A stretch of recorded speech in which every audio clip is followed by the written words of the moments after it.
Hi friends, I have a practice recommendation for us today. A few friends and I were talking about how to tackle those really challenging runs in some of the faster tunes. Um, for example, that B section of the two or more slide where you've got that sequence of descending triplets. Well, I'll play that in a sec. But I often say to us to remind us, play as you can, not as you can't. But then I also say practice so that you could play better. And the way I often describe that is like with that two or more slide section, I'll play it moderately, but you get to that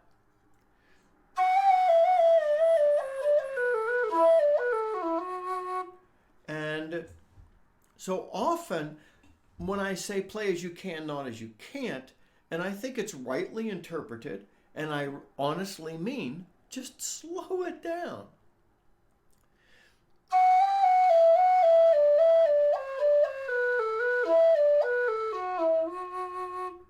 And you can even slow it down to get the triplet feels in.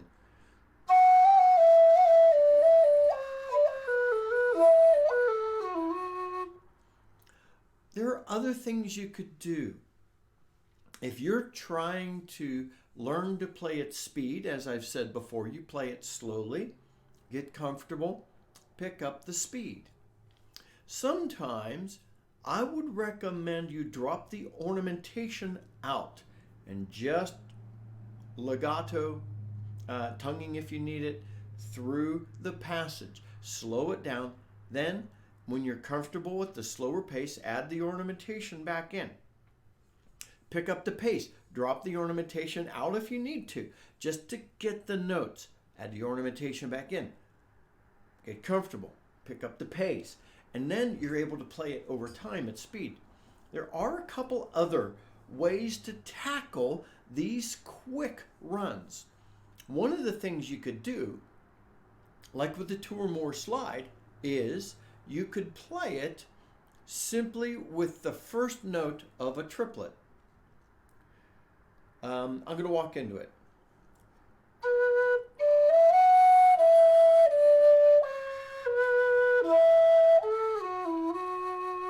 And then that way, if you want to play the whole tune quickly, you don't have to play all the notes.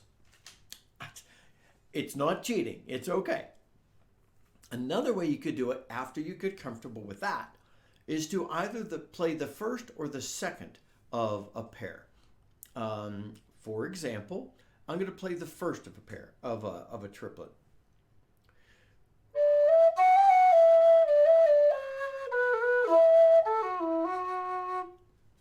You could do that, or you could play the second section. Whatever you do, you notice in each of those practice approaches, what we are doing is we're taking a way to bring ourselves into the tune where our fingers are accustomed to it. You don't have to simply slow it down. I know I so often say that. There are other ways to tackle the beast. Like I said, break it down into some of its primary components. I've heard many people do this, and I've heard many recommend it. It's really okay. Especially if you're playing with some other folks. Someone else is leading, your background, and the tune's way too fast for you. Don't stumble. Just choose some of the primary harmony notes and play through it as you can. In that way, you're becoming more accustomed to playing at pace with the notes you can. See, we're growing into these things so you do what you can. But practice in ways to stretch yourself. So, as I have often said,